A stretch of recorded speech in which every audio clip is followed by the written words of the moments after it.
오늘 함께 보실 하나님의 말씀은 이사야 13장 1절에서 16절 말씀입니다. 아모스의 아들 이사야가 바벨론에 대하여 받은 경고라. 너희는 민둥산 위에 기치를 세우고 소리를 높여 그들을 부르며 손을 흔들어 그들을 존귀한 자의 문에 들어가게 하라. 내가 거룩하게 구별한 자들에게 명령하고 나의 위엄을 기뻐하는 용사들을 불러 나의 노여움을 전하게 하였느니라. 산에서 무리의 소리가 나미어 많은 백성의 소리 같으니 곧 열국 민족이 함께 모여 떠드는 소리라. 만군의 여호와께서 싸움을 위하여 군대를 검열하심이로다. 무리가 먼 나라에서 하늘 끝에서 왔으며 곧 여호와와 그의 진노의 병기라. 온 땅을 멸하려 함이로다. 너희는 애곡할지어다. 여호와의 날이 가까웠으니 전능자에게서 멸망이 임할 것이미로다. 그러므로 모든 손에 힘이 풀리고 각 사람의 마음이 녹을 것이라. 그들이 놀라며 괴로움과 슬픔에 사로잡혀 해산이 임박한 여자같이 고통하며 서로 보고 놀라며 얼굴이 불꽃 같으리로다. 보라, 여호와의 날 곧 잔혹히 보냄과 맹렬히 노하는 날이 이르러 땅을 황폐하게 하며 그 중에서 죄인들을 멸하시리니 하늘의 별들과 별 무리가 그 빛을 내지 아니하며 해가 돋아도 어두우며 달이 그 빛을 비추지 아니할 것이로다. 내가 세상의 악과 악인의 죄를 벌하며 교만한 자의 오만을 끊으며 강포한 자의 거만을 낮출 것이며 내가 사람을 순금보다 희소하게 하며 인생을 오빌의 금보다 희귀하게 하리로다.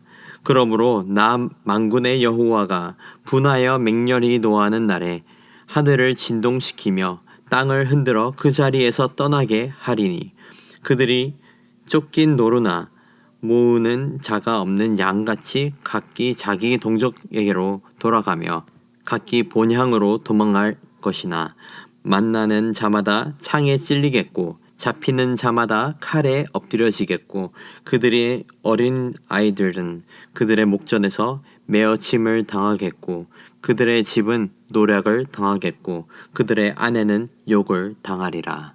아멘. 이전까지는 하나님은 이스라엘을 향해서 심판의 말씀을 하고 있었습니다. 하지만 오늘 보시는 이사야서 13장부터는 이 심판의 대상이 이스라엘이 아니라 이스라엘을 치게 될 바벨론과 여러 나라들을 향해서 있었습니다.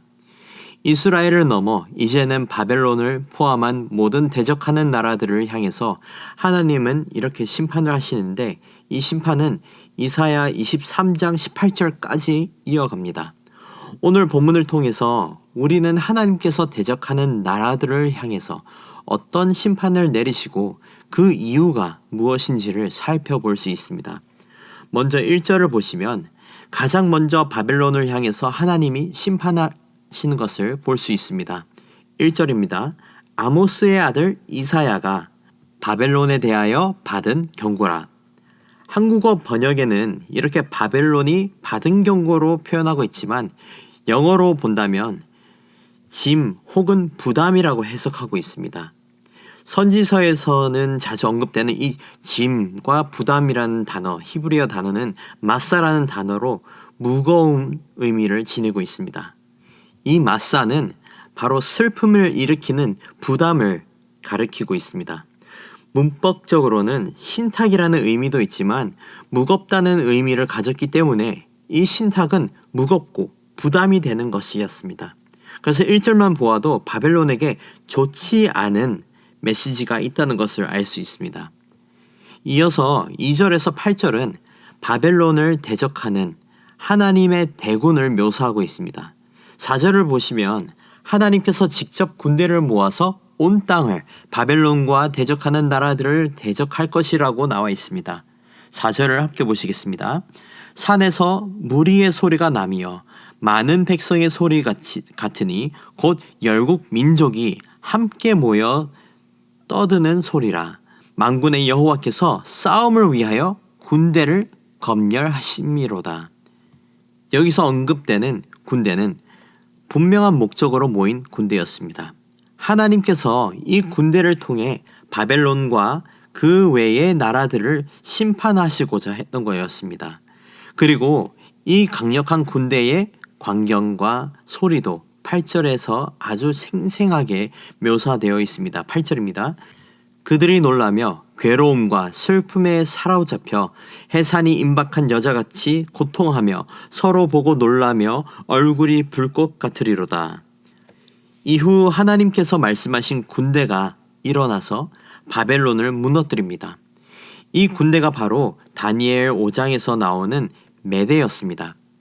요약하자면 하나님께서 심판의 말씀을 전하시면서 군대를 일으켜 바벨론을 칠 것이라고 했는데 이 군대가 바로 메대라는 나라였던 거였습니다. 그리고 이어서 9절에서 오늘 본문 마지막 절인 16절까지는 바벨론이 겪을 심판의 공포를 설명해주고 있습니다. 먼저 9절은 이렇게 시작합니다. 보라, 여호와의 날 곧 잔혹히 보냄과 맹렬히 노하는 날이 이르러 땅을 황폐하게 하며 그 중에서 죄인들을 멸하리니. 여기서 이사야는 여호와의 날을 언급하면서 그날은 잔혹하고 땅을 황폐하게 하고 죄인들도 멸하게 될 것이라는 예언을 전하고 있는 것입니다. 그리고 이어서 10절에서는 이렇게 말합니다. 하늘의 별들과 별 무리가 그 빛을 내지 아니하며 해가 돋아도 어두우며 달이 그 빛을 비추지 아니할 것이로다. 이 말씀은 예언이 성취될 때 바벨론이 겪게 될 감정을 묘사한 것입니다. 말 그대로 암흑 시대가 열리게 될 것이라고 전해주고 있는 것입니다. 그리고 이어서 하나님의 심판이 진행됩니다. 11절을 보시면 세상의 악과 악인의 죄를 벌하신다고 하시고 교만한 자의 오만을 끊고 강포한 자의 거만을 낮추게 하신다고 하십니다. 그리고 12절에서는 정말 끔찍한 말씀을 하십니다. 내가 사람을 순금보다 희소하게 하며 인생을 오빌의 금보다 희귀하게 하리로다. 여기서 순금보다 사람을 희소하게 하고 그 인생을 오빌의 금보다 더 희귀하게 한다는 말은 인구수와 삶의 질을 깎아내리시겠다는 말씀입니다. 순금과 오빌이라는 것은 자체적으로 엄청 희귀하고 그 개수가 적습니다. 하지만 이미 적고 희귀한 것보다도 더 적게 하고 인생도 그보다 더할 것이라는 뜻입니다. 황폐함을 넘어 서글픈 결말이 기다리고 있다는 이 말씀을 듣게 된다면 어떻겠습니까? 남은 자들은 더 외롭고 삶의 질도 서글픈 수준이 될 것이라는 말씀이었습니다. 하나님은 여기서 멈추지 않았습니다. 13절에서는 하늘을 진동시키시고 땅을 흔들어서 거기에 더 이상 있지 못하게 할 것이라고 하십니다. 또 14절에서 16절까지는 하나님의 심판이 끝이 없을 것이라고 하신 것입니다. 마치 맹수가 노를 덮치고 먹어치우는 듯한 결말을 그려주고 있는 것입니다. 하나님의 끊이지 않고 다가오는 이 심판을 벗어날 수 없습니다. 바벨론은 순순히 죽음을 맞이해야 하는 한 노루의 입장이 된 것입니다. 오늘 본문은 바벨론이 받을 심판을 전해주고 있었습니다.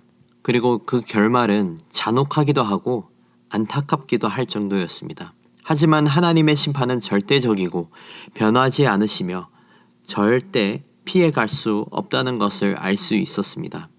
이 심판은 단순히 바벨론을 향한 심판이라고만 할 수 없습니다. 바벨론에 해당하였던 세상의 악과 악인의 죄, 교만한 자, 강포한 자 등 모두 우리에게도 해당이 되는 말씀이었습니다. 하나님 앞에 교만하고 악을 행한 자들은 다 심판을 피해갈 수 없는 결말을 맞이했습니다. 바벨론뿐만 아니라 이스라엘도 그랬고 우리도 마찬가지라는 것입니다. 하지만 우리에게는 소망이 있습니다. 바로 예수 그리스도께서 우리를 위해 십자가를 지시고 모든 심판을 대신 받으셨다는 소망입니다. 우리가 우리의 죄로 마땅히 받아야 할 심판을 대신 받으신 분이 예수님이십니다. 예수님이 받은 십자가 심판은 바벨론과 이스라엘을 향했던 끝없는 심판과 같은 것이었습니다. 예수님은 사냥당한 노루와 같았습니다. 그리고 우리를 사랑하셨기 때문에 그는 스스로 그렇게 되기를 원하셨던 것입니다. 사랑하는 성도 여러분, 하나님을 멀리 떠났다가 돌아오는 것도 참 귀한 일이지만 평생 하나님을 신실하게 섬기는 것은 최상의 은총이자 행복입니다.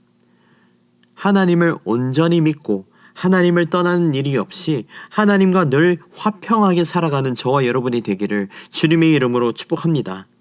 세상 유혹에 빠질 수 있습니다. 넘어지고 길을 잃을 수도 있습니다. 그럴 때마다 예수님께서 대신 대가를 치르셨음을 기억하고 감사하며 다시 돌아와 주님과 화평하게 동행하는 저와 여러분이 되기를 주님의 이름으로 축복합니다. 기도하겠습니다. 거룩하시고 공의로우신 하나님 아버지 감사합니다. 죄와 사망의 길을 걸어가는 우리를 위해 말씀을 허락하시고 주님의 선하심과 사랑하심을 깨닫게 하심에 감사드립니다. 오늘 말씀을 통해 하나님의 심판을 보았습니다. 또 그 심판 뒤에 있는 주님의 공의로우시고 거룩하심도 보게 되었습니다. 아버지, 우리에게 믿음을 허락해 주시고 이스라엘과 바벨론이 했던 것처럼 세상에 빠져 방황하는 삶을 사는 것이 아니라 거룩하고 온전하신 하나님의 백성다움을 회복하고 그러한 삶을 살아가게 하옵소서. 오직 왕 되시고 주인 되시는 주님과 동행하며 살게 하옵소서.